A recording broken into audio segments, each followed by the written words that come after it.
Hello and welcome to Work Liberated podcast. Today we're featuring Frank Wagner from Goldsmith Stakeholder Centered Coaching. Frank has been a teacher and a mentor of mine, and I'm so glad, Frank, to have you on today.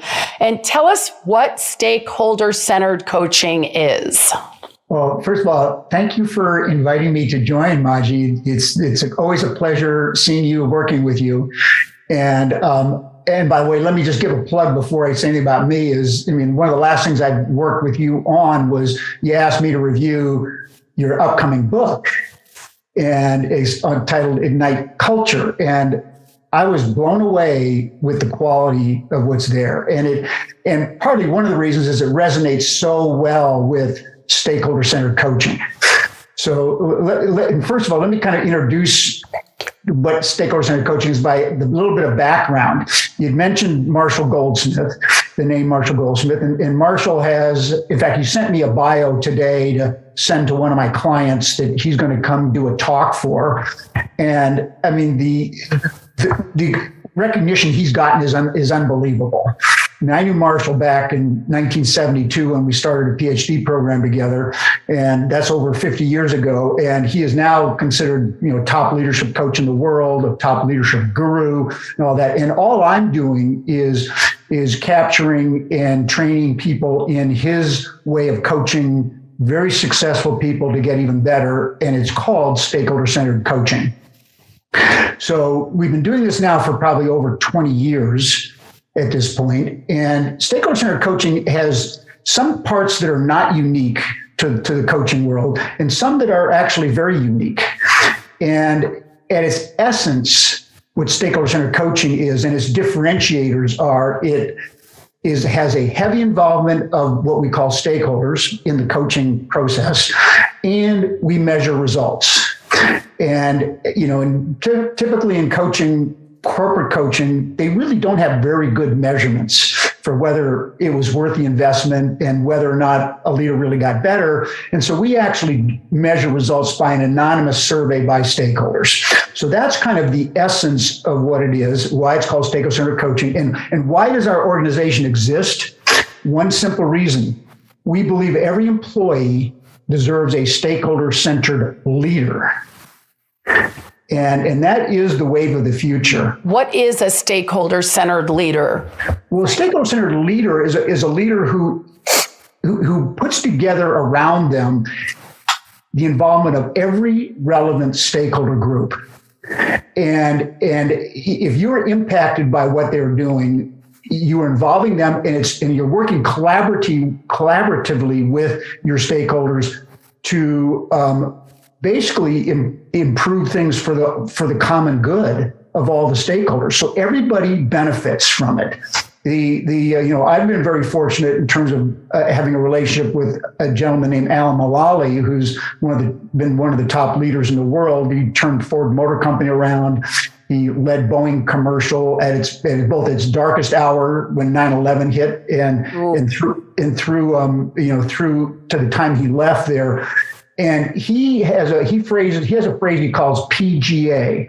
Now, when I first heard PGA, I thought he was talking about golf, the Professional Golfers Association. No, it's positive growth for all.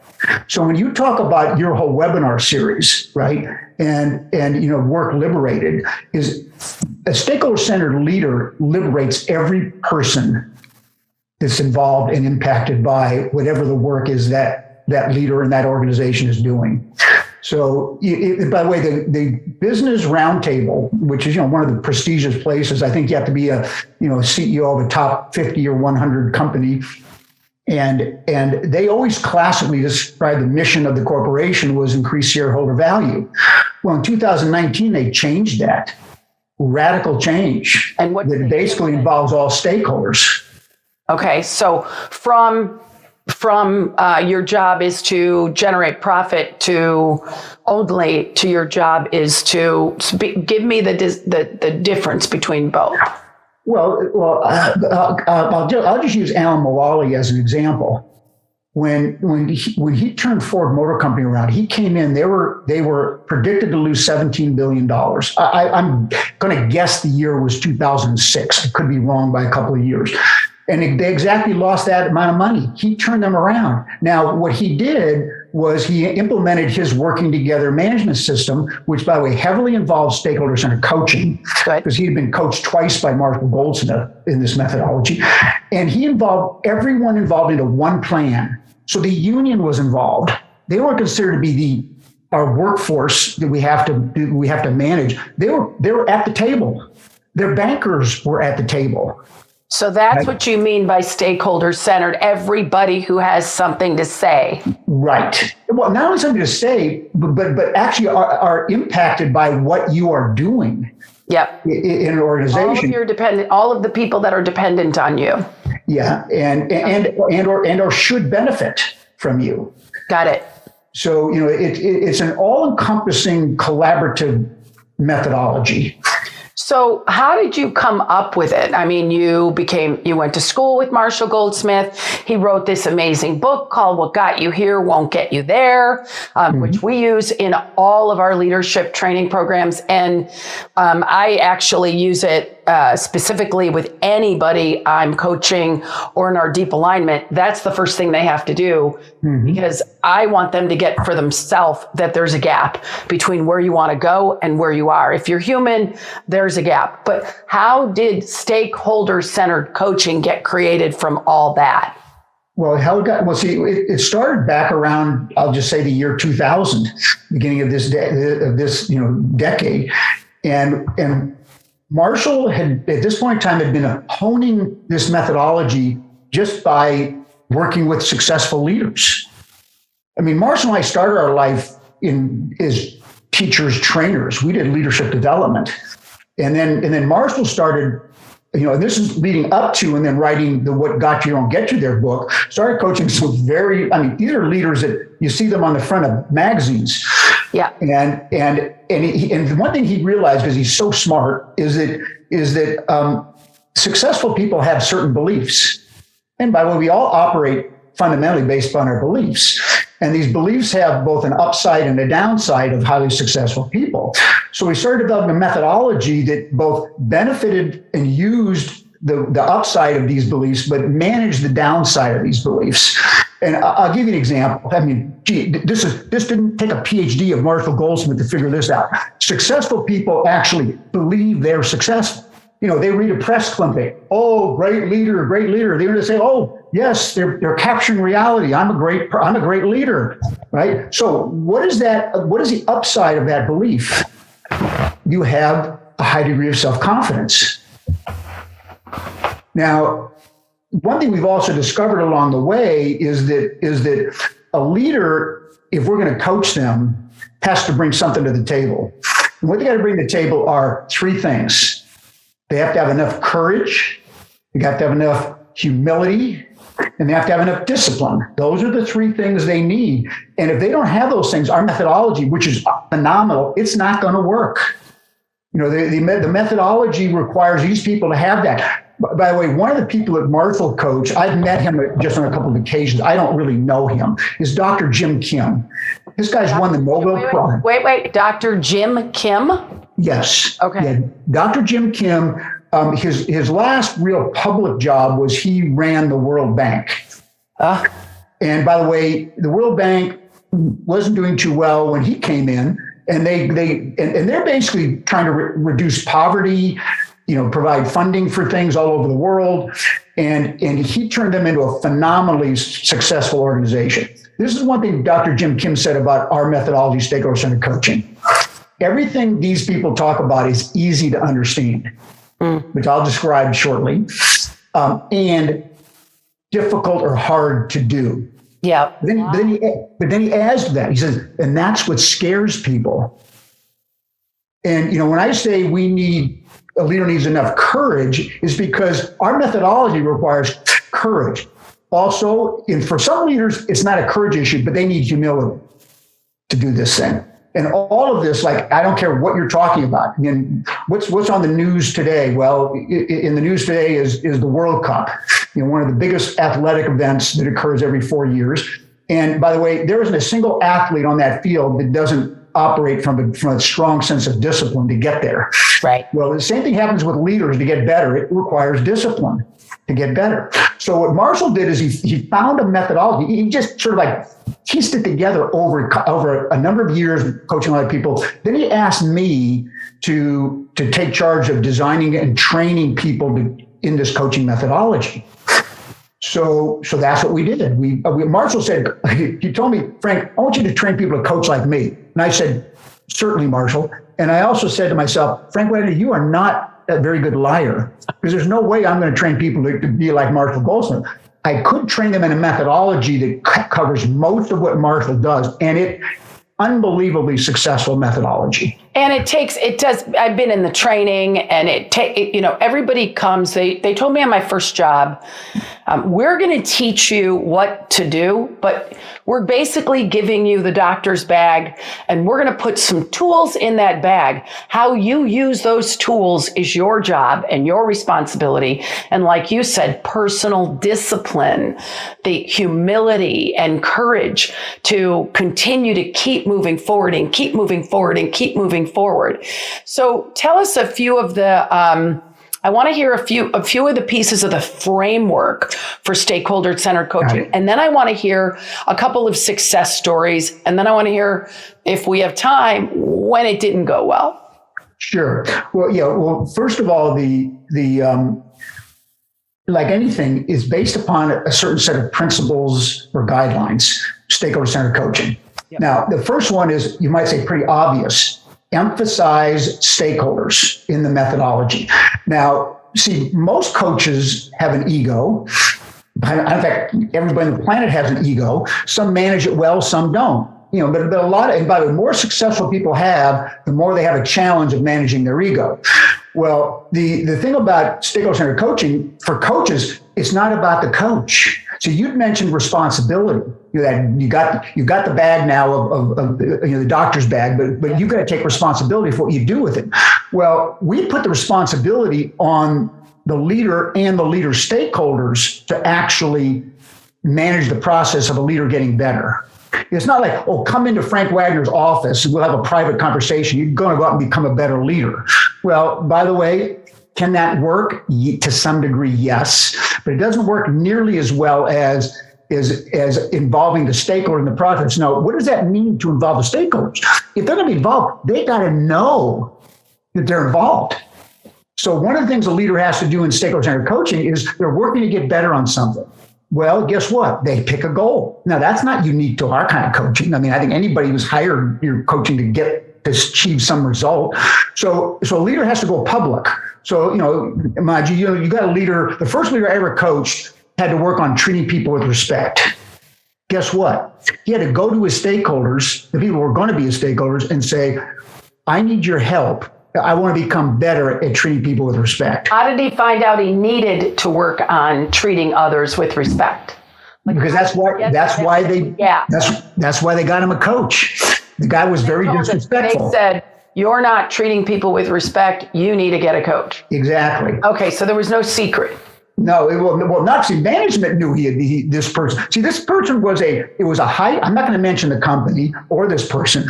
They worked for a high-tech company in Silicon Valley and worked like Apple? No, no, not Apple. I will say, if you guess, it's a clear no, I'll say no. It wasn't from Apple Computer. Now, this particular young guy, he was young. He was in his 30s, and he was considered to be the future of this whole division line of work for this high-tech company. And he was, by the way, of all the people that became his stakeholders, he was the only single person. And everyone else was married, had families. And I said, now this guy worked basically a 7-day-a-week job, right? But he had an anger issue. This is what I found out in coaching. He had an anger issue. He always had to pick up the phone and deal with a terrible customer, situation on a Saturday. Why do I have to do this? Everyone else is, taking their kids to their softball game or whatever. So, he had an anger problem, and he lashed out at people. So he had to. So now think about either the courage or the humility someone would need under that circumstance to go to people, look them in the eye, and say, I want to get better at treating people with respect. Yeah. Most people prefer to work on that, but keep it kind of private.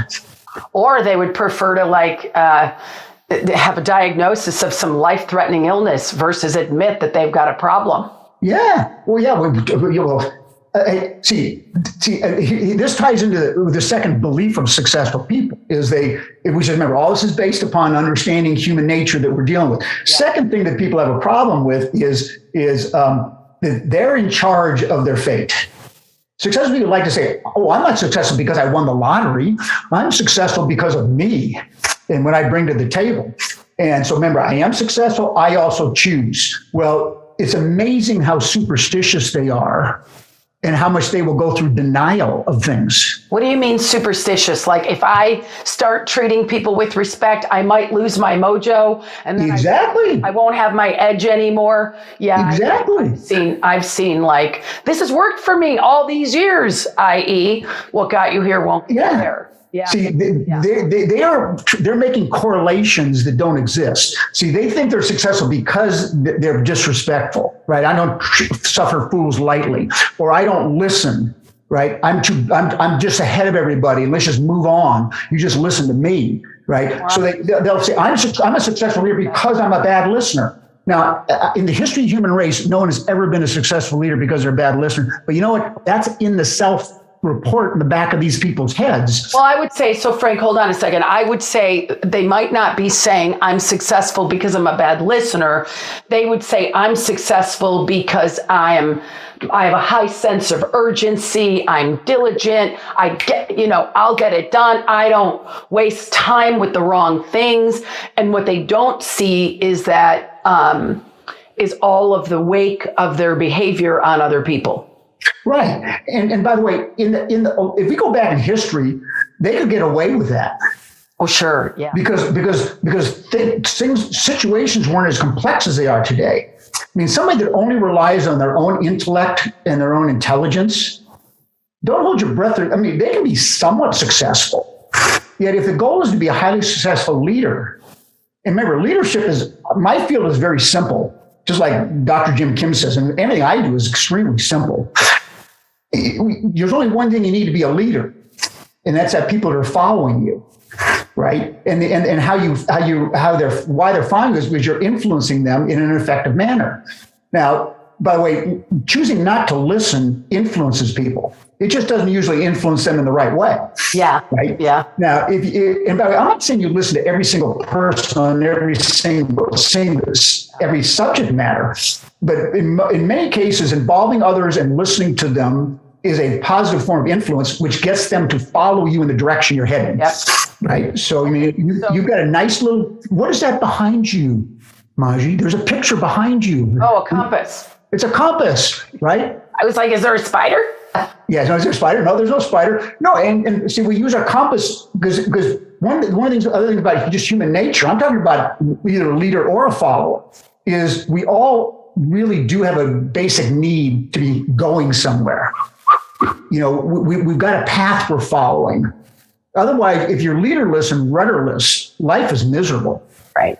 So all these things we're doing. So getting back to what makes stakeholder centered coaching is, I said the first thing is involving stakeholders. The second thing is emphasizing a term that Marshall did not invent, but he coined in our field called feed forward. Now, let's talk about feed forward. Okay, well, feed forward is when he first told me, I immediately figured out what it was. Before I didn't have to ask him. At least I thought I did, and I was absolutely correct. It's counter to feedback.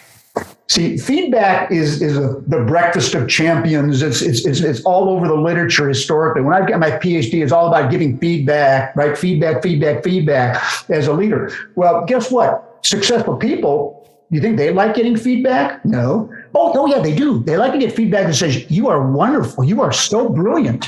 I can't believe, what you accomplish in life. I think even non-successful people like to get good feedback. Oh, sure they do. Makes them feel better about themselves.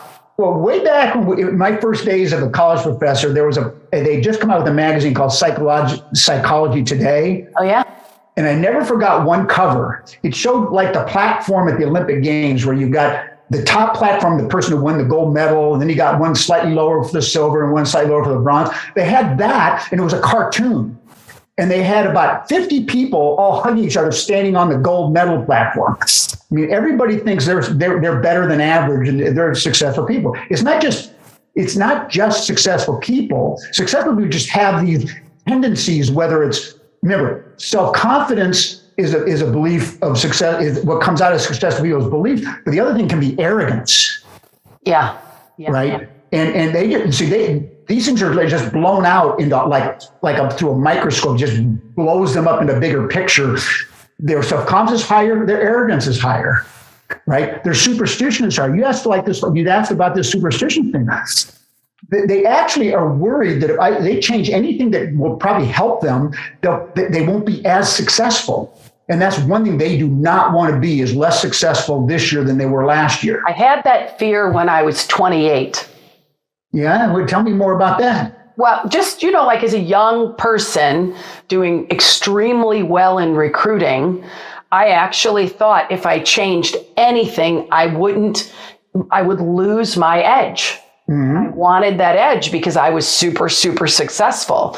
But then I started a business, and then I had employees, and that edge was good for my clients. That edge was not good for my employees.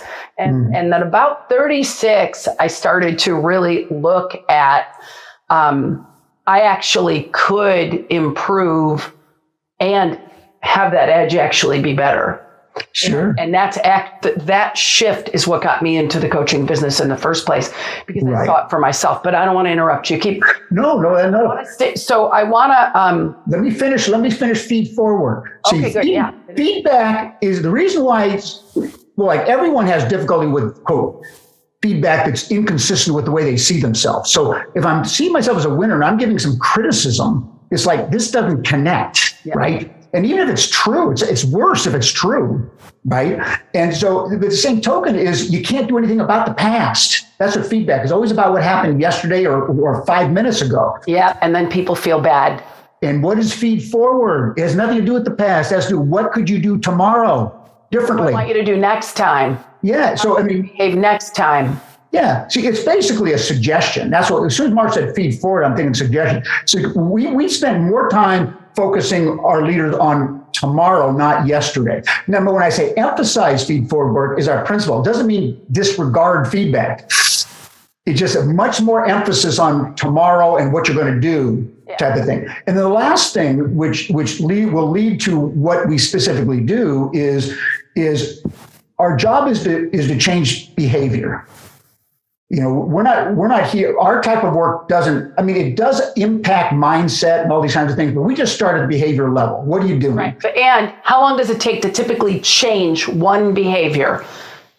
Well, we never are changing just one behavior, except for we have usually one goal. And our belief is I am not convinced someone is going to actually change for a year. Yeah, that's what. This is not like you can get six-pack abs, young man, by doing this exercise for 2 weeks, right? Or you can lose 50 pounds in 3 days by doing this. I find it interesting. We get calls at Keen Alignment quite often. We'd like you to coach somebody for 3 months or for 6 weeks. And I automatically say, well, we can't. First of all, we don't do that. But second of all, people will take your money, but you're not going to get your result, because that behavior has been in place for however many years that person's been alive. Mm-hmm. And whether it was Stephen Covey or Jack Canfield, 28 days to change a behavior, I don't know where those guys got that, because it's not real. Well, it is true, Maji. They're absolutely speaking the truth. What they're not saying is where's this person going to be 6 weeks later? It's like, how easy is it to quit smoking? It's super easy to quit smoking. You just how does it stick? Right. I mean, people that have an addiction quit all the time, and they just keep, like a rubber band, boom, snap right back. They still got the addiction. They still smoke. They still doing cocaine, whatever. It's a very, very hard process to change. Now, so that's our third principle. Our final principle is changing behavior, which is hard. and changing perception, which is, and this is why the stakeholders are involved too, is they've got to change too. Wait, say that again. Slow the roll on that one. The stakeholders have to change along with the leader, because a leader could become, I'll just use examples. A leader could become much more respectful, right? A leader could become a much better listener. Yet the people around them think they're a disrespectful person. They think they're a bad listener. How hard is it for them to change their opinion of that person? Yeah. Right. So the whole system has to change around them. And see, everyone needs to take the right responsibility and accountability for their actions. That's right. So the stakeholders are asked to support this leader, point out when they're doing a good job, point out when they're not doing a good job, be willing to kind of treat them from what they're seeing now and not thinking too much about the past. Yeah, beginning again. That's one of the things in the coactive leadership model. It's begin again. And when we work with people on culture, Frank, what we work on in our deep alignment is, are we committed to focusing on going forward, or are we committed to staying in the past, being upset about things that happened 6 months ago, 2 years ago, 5 years ago? Because if you're holding a grudge against your boss for a day that they had a bad day, or maybe bad behavior or whatever, you're also holding grudges against everybody else in your life.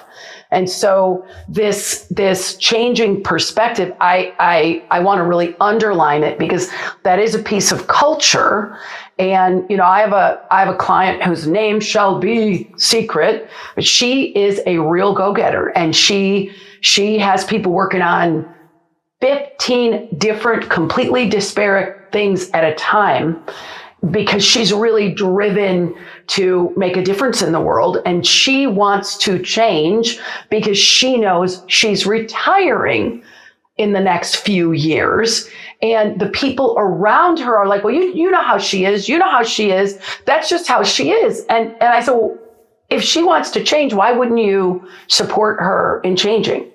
Why wouldn't you ask her when she says things are going to be different? I'm going to step back. I'm going to step out of the limelight. And then her old behavior shows up as being in the limelight. Why wouldn't you say to her, hey, let's check in. Do you realize you said this, but you're being that? How do you want to get feedback? But instead, what people do is they'll go to each other and say, see, I told you she wouldn't change. See, I told you she wouldn't change.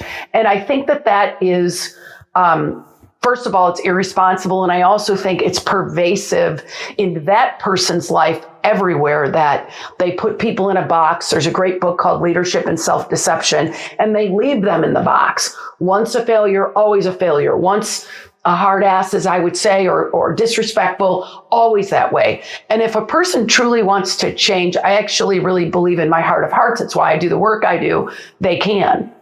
But everybody has to be in it together. So sorry, I was just, No, that you're right. You're right on. And I've got example after example after example of what you just said is true. People can change. They do change, and it leads to just a much better life. Yeah.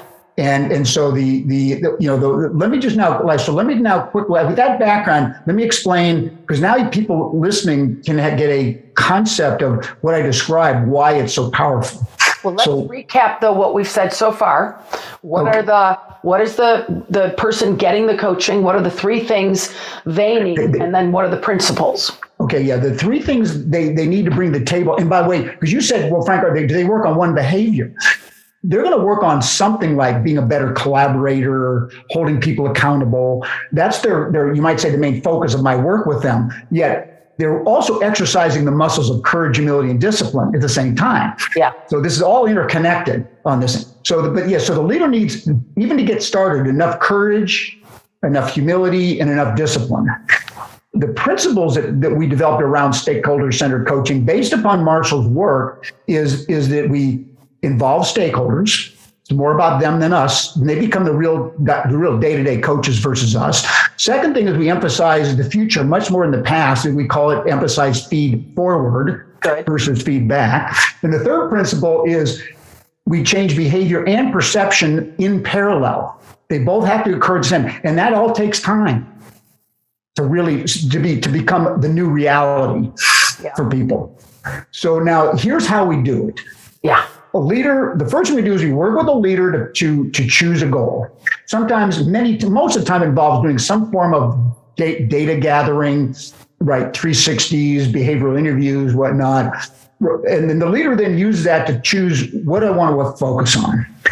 And then once they've done that, then we have the leader choose, well, who do you think are the right people to get involved in these? We call them stakeholders. See, no one is stakeholder until the leader has a goal.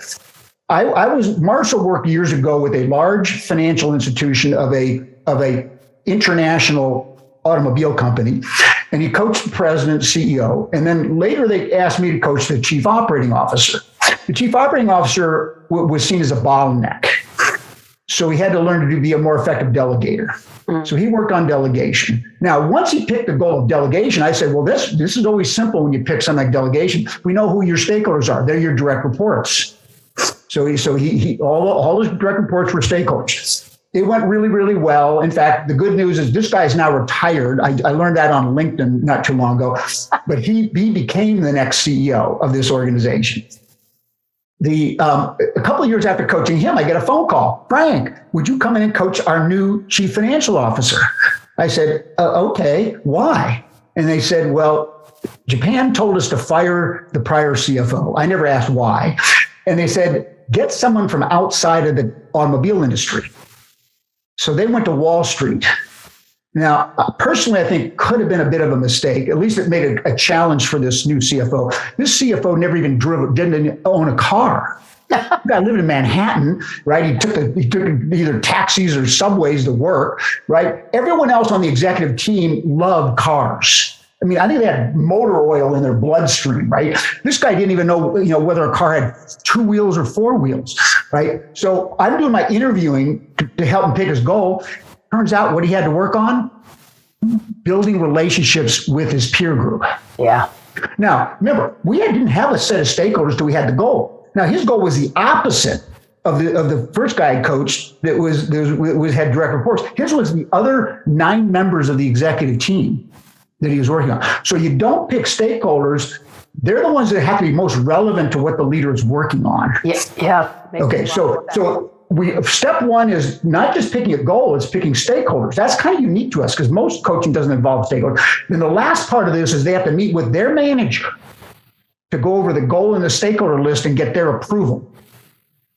Okay, that's step one. Yeah, so there's accountability built in to the entire coaching model. That's one of the reasons at Keen Alignment we love stakeholder centered coaching, because otherwise you're coaching people in a vacuum and you're only getting their perspective of how good they're doing or what their challenges are, and mostly their challenges are with other people. Mm-hmm. Remember, leadership is a phenomenon. You can't be a leader without it being an interpersonal situation. Yeah. In terms of that. So the second thing then is now the leader has to go swallow their pride, go to their stakeholders and enroll the stakeholders. Now, remember, just because we pick someone's on a stakeholder list, what does that mean? They don't know they're a stakeholder. They don't know what the leader's working on. So the leader has to go in, either the leader or the coach or together, they go to these new stakeholders. It's a volunteer experience. They ask them for help. They share their goal. We explain to them what a good stakeholder is. And then the last thing is asked of them is, could you send 2 suggestions, feed forward on how they're going to achieve this goal, right? Now, step 3 is building what we call a stakeholder-based action plan. Now, I think most tasks, you can have a goal, but you need some sort of a plan, right? So our action plan are the behaviors that this leader is going to implement to achieve improving in this goal, whether it's treating people with respect, right? Listening, collaborating, delegating, whatever it is. We build the action plan as the coach with the leader based upon, as best we can, the input from the people that are actually impacted by it and are giving ideas on how to do a better job. So we build an action plan, and then the action plan gets sent out to the stakeholders. So by the way, so what is public here in this situation in coaching? The leader's goal is public. and their action plan is public. These are the say half dozen behaviors I'm going to use now so that I will become more respectful or be a better listener.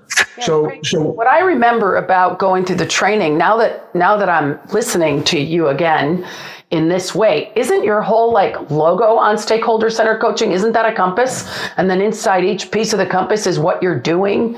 It's the exact same shape of the compass. It's a circle, right? And in the middle of the circle is, for the leader, the middle of the circle, you might say, is myself. I got to manage my beliefs. Yep, there you go. That humility, courage, and discipline. That's the leader's middle of their compass, right? I got to demonstrate and practice and exercise my courage, my humility, and my discipline. Then the stakeholders are the people that are going to be providing the day-to-day feedback and feed forward to the leader. And they're the people that at the choice points are going to get an anonymous survey. We call it a mini survey to assess, is this leader improving? And what are those points? 3 months in, 2 months in, 6 weeks? It varies by our different coaches use different methods. I have a pretty common one. I coach a leader for a year. I do it at 6 months and I do it at a year. Yeah, good. And remember, in the 6 month actually is a wonderful thing, but it doesn't count. It only counts at the end. Right. What they score at the end. Right. And how often are the stakeholders giving the thumbs up or the thumbs down? Because I know it's a pretty simple scoring system. Is Maji better at having less meeters, or is Maji worse at having less meetings? Yeah. Well, see, those stakes. Yes. There's what I call the informal times this occurs, and there's the formal times it occurs. See, this is where the discipline part comes in. See, then this is step 4. Remember, step 1 is they got a goal, stakeholders, agreement. Step 2, they enroll the stakeholders. Step 3, they build an action plan. Now the real work takes place in step 4, implementing the action plan and checking in, following up with stakeholders. We've got so much research that shows the best way to change both behavior and perception is follow-up. So we require the leader to follow up with each stakeholder personally once a month. Call or no? Hey, it can be on the phone. It can be on a Zoom at the end of a Zoom meeting. It can be face-to-face. It doesn't matter. But you don't want text or email. No. Well, when I coach someone for a year, and like, for instance, they're really on the road doing some sort of a road show, and they've been doing it religiously for 8 months. I say this month, just do it by email. But I'm not going to let anybody hide behind email. Connection with people. Absolutely. So they follow up once a month. And by the way, this is not a meeting. It's minutes. This is a very focused conversation with a person. By the way, it can happen when you've been having a meeting with this person around business stuff. Yeah. But you just say, I need 5 minutes at the end of this meeting. Can I have it? Sure. Okay, now that the 5 minutes are up, I'm trying to be a better collaborator. You know my action plan. What have you noticed in the last 30 days? Capture. But we put them through charm school. How to ask, how to listen, how to say thank you, how to show gratitude. Okay, right? Wait, I have to ask right there. The only comment to ever give when somebody gives you feedback or feed forward is I want you to answer so I can thank you. So I can say thank you for being a good practitioner. Yeah. Yes. The only thing you say is thank you. And by the way, the thank you is not to do that. Oh, this is the greatest idea I've ever heard in my life. Thank you for you having the courage and willingness to help me. Yeah. It's like Christmas. I mean, Christmas is coming up this month. Someone gets a gift. What do you say when someone gives you a gift? Yeah, thank you. Now, you don't say stinky gifts, worst gifts. The feedback. Right? You say, oh, Maji, thank you for that gift. I can really use that to re-gift to someone else. You think is that what they want to hear? No. You show gratitude for getting that, from getting that help from the person. Yeah. So the main all the work that's done in our 4th step, implementing your plan and following up with your stakeholders. And then the final step is that measurement piece. So it's really a 5-step process of stakeholder centered coaching. Now, let me give you a couple of examples. You asked for some examples. Goes back just a couple of years. I was brought in to coach the CFO of a large public utility in the Midwest of the United States. And the reason why I was brought in is they had a set of values, and they had one value was number one. It wasn't here's 5 values and they're all equal. No, number one value, caring. And then they had stuff behind what caring meant. Here was the problem. The CFO, was probably the second most prominent person in the organization, was seen as a perfect poster child of non-caring. And they said, and so it was a CHRO who I first talked to. Then I talked to the CEO. And by the way, why was I brought in? This behavior was going on for a long time. I was brought in because they finally bit the bullet when this guy, CFO, basically took apart the chairman of the board in a board meeting. And now it's then the chairman of the board is like, he better get coaching or he's out. Yeah. So I get brought in to coach the guy. Right now, by the way, we did our due diligence. I'm assessing whether I'm going to work with this guy or not. Because I didn't think this guy was really willing to change. I'm not going to invest my time and energy and effort and over this thing. So I assessed he was ready to change. Right. So here's his problem. And by the way, I realized this when I first assessed it. I flew there. This is before COVID. In fact, some of the coaching took place during COVID, during the first part of it. So, he didn't have very many live interactions with the stakeholders. And so when I'm seeing the guy, I noticed one word I could describe the guy: very charming. I mean, this guy could basically come across as charming CFO. Yeah. And by a smart guy. I mean, he could have been the next CEO at that time, as far as I was concerned. He really had a business sense, and he had all the charm and all that kind of stuff. But here's the thing: if something happened a certain way, there was like a light switch went off in his head, and he became like ruthless. Triggered. He's triggered on this thing. Triggered. So that's really what he had to work on. Well, I'll just go to the end of this story. At the end of the story, we measure results. Unbelievable improvement. Every single stakeholder saw him as getting better, and some pretty dramatically getting better after a year. I had him do an after action review of how things went. And I said, this is your story of what you did over the year, because I want you to remember what you did over the year. And I suggest you might send a copy to the CEO. So he sends a copy to the CEO. This is a woman, tough woman, very good leader, but very tough. She calls me up. The CHRO calls me and says, we need to have a little Zoom meeting between the three of us, you, me, and the CEO. I'm going, okay. And I knew it was good results, so I wasn't anticipating anything negative. She blew me away with what she said.